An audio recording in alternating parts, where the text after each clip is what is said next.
जामखेडमधील आमसभेमध्ये रोहित पवारांचा संताप, नगर परिषदेच्या भोंगळ कारभारावरून अधिकाऱ्यांना झापलं, स्थानिकांनी आमसभेत मांडल्या होत्या तक्रारी।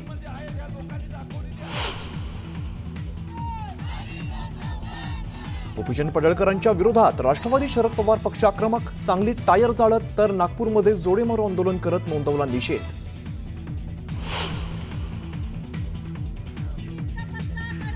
संजय राऊतांना धमकी देणाऱ्या राजेश मोरेंच्या विरोधात उभाटाच्या महिला पदाधिकारी आक्रमक महिलांकडून मोरेंच्या विरोधात जोरदार घोषणाबाजी।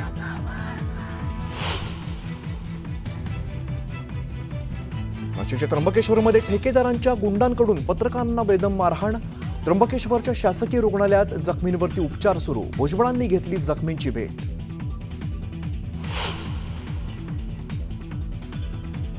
कुंभमेळ्याच्या समितीवरून साधू महंतांमध्ये नाराजी, नाशिक आणि त्र्यंबकेश्वरमधील साधू महंतांची तातडीची बैठक, शासनानं समितीत स्थान न दिल्यामुळे नाराजी।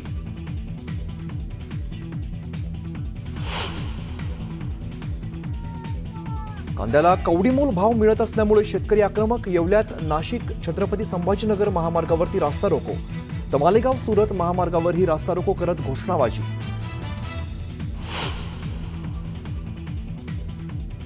राज्यभरात अतिवृष्टीमुळे शेतकऱ्यांचं मोठं नुकसान, संभाजीनगर, नांदेड, हिंगोली, नाशिक, सोलापुरात हजारो हेक्टरवरील पिकांना फटका, शेतकऱ्यांची सरकारकडे मदतीची मागणी।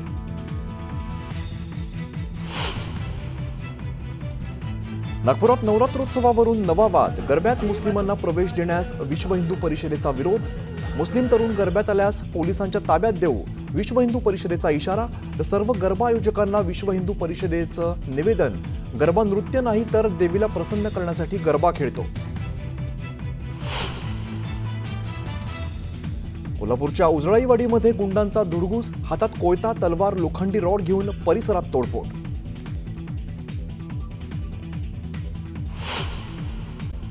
अंका लाठी बातमीपत्रामध्ये आपल्या सर्वांचं स्वागत। बातम्यांचा वेगवान आढावा घेऊयात, पाहूयात दुपारच्या 100 बातम्या।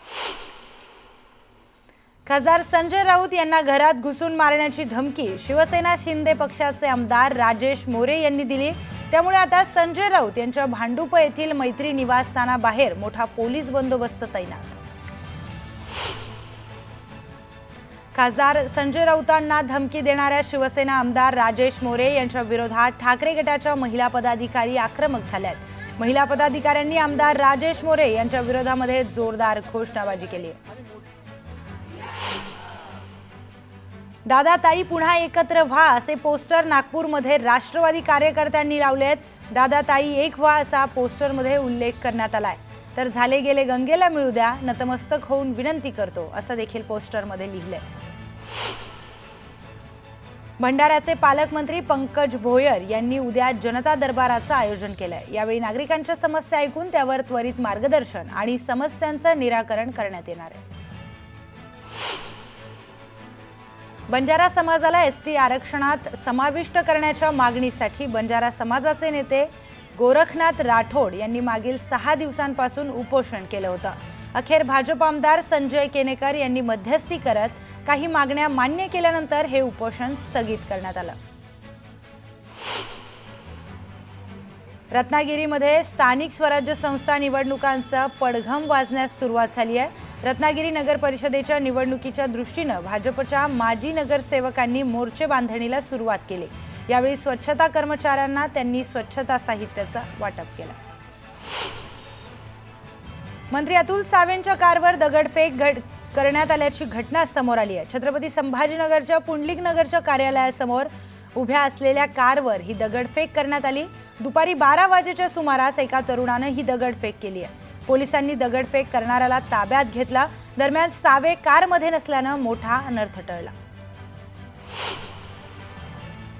पोलीस महानिरीक्षकांना गोट्या गीते हा समाजसेवक आणि सज्जन वाटतो का? त्याला एवढ्या सहजासहजी मकोकामधून का वगळलं असा संतप्त सवाल विजयसिंह बांगर यांनी विचारत संताप व्यक्त केलाय। तर उद्या गोट्या गीतेचा समाजसेवक म्हणून पोलिसांनी सत्कार केला नाही म्हणजे मिळवलं असा टोलाही त्यांनी लगावला। जालन्यात येत्या 24 तारखेला धनगर समाज मोर्चा काढणार असा इशारा देण्यात आलाय। धनगर समाजाला एसटी आरक्षण द्यावं या मागणीसाठी दीपक बोऱ्हाडे यांनी उपोषण सुरू केलंय। या उपोषणाचा आज 4था दिवस आहे. तर 24 सप्टेंबरपासून आरक्षण न दिल्यास आंदोलन माझ्या हातात नसेल असा थेट इशारा बोऱ्हाडेंनी दिलाय. जळगावच्या धरणगावमध्ये राष्ट्रवादी शरद पवार पक्षाकडून पडळकरांच्या विरोधात निषेध आंदोलन करण्यात आलं. जयंत पाटलांवर केलेल्या वक्तव्याच्या निषेधार्थ शरद पवार गटाचे कार्यकर्ते आक्रमक झाले. भिवंडीत युवक काँग्रेसच्या वतीनं वोट चोर गद्दी छोड या बॅनरखाली पालिकेच्या मुख्य गेट समोर स्वाक्षरी मोहीम राबवून जोरदार निदर्शनं करण्यात आली. यावेळी वोट चोर गद्दी छोड, नोकरी चोर गद्दी छोड अशा घोषणा देण्यात आल्या. छत्रपती संभाजीनगरमध्ये 105 वर्षीय स्वातंत्र्य सैनिकांचं अखेर उपोषण सुटलंय. आमदार संजय केनेकर यांनी मुख्यमंत्री फडणवीस यांच्या भेटीचं आश्वासन दिल्यानंतर हे उपोषण सोडण्यात आलं.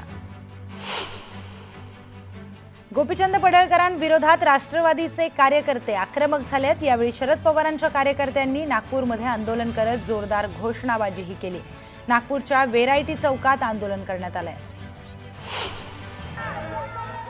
सांगली ईश्वरपूरमध्ये राष्ट्रवादीच्या कार्यकर्त्यांनी पडळकरांविरोधात आंदोलन केलं.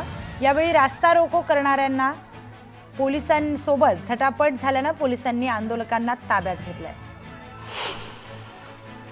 गोपीचंद पडळकरांच्या विरोधात जयंत पाटलांचे समर्थक आक्रमक झालेत. यावेळी इस्लामपूर बंदची हाक देत इस्लामपूरमध्ये पेठ रस्त्यावर जयंत पाटलांच्या समर्थकांनी रास्ता रोको आंदोलन केलंय. रस्त्यावर टायर देखील जाळलाय. गोपीचंद पडळकरांच्या विरोधात राज्यभर आंदोलन सुरू असताना सांगलीत पडळकरांच्या समर्थकांनी प्रति आंदोलनास सुरुवात केली आहे. पडळकरांच्या 30 फुटी पोस्टरला दुग्धाभिषेक घालून पडळकरांचं समर्थन करण्यात आलं.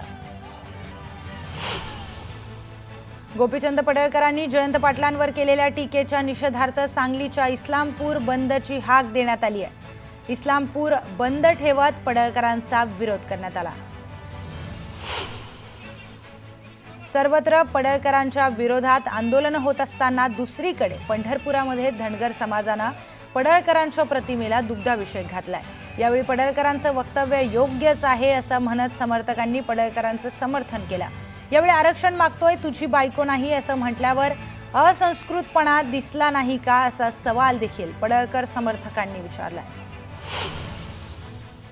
मध्य रेल्वेच्या ठाणे आणि कल्याण स्थानकांदरम्यान अप आणि डाऊन जलद मार्गावर मेगा ब्लॉक घेण्यात येणार आहे. हा ब्लॉक रविवारी सकाळी 10:40 ते दुपारी 3:40 या 5 तासांच्या कालावधीमध्ये घेण्यात येणार आहे.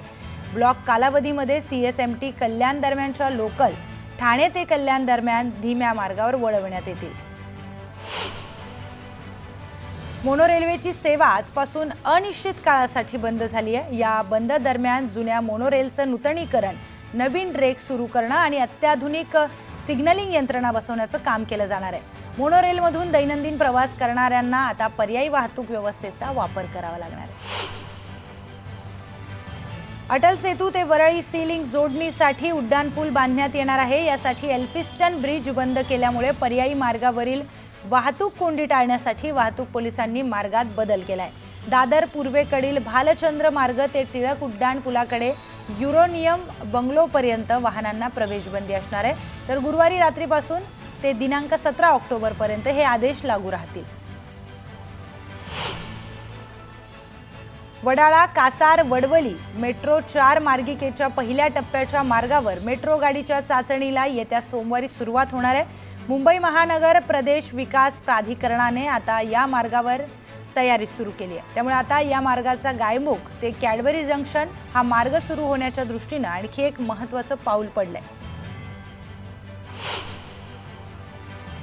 स्टील महाकुंभ कार्यक्रमामध्ये राज्य सरकारच्या उद्योग विभागाकडून 9 कंपन्यांशी 80,662 कोटी रुपयांचे सामंजस्य करार मुख्यमंत्र्यांच्या हस्ते आणि नवकरणीय ऊर्जा मंत्री प्रल्हाद जोशी यांच्या उपस्थितीमध्ये करण्यात आले. या करारामुळे राज्यात 40,000वरून अधिक रोजगार निर्मिती होणार आहे.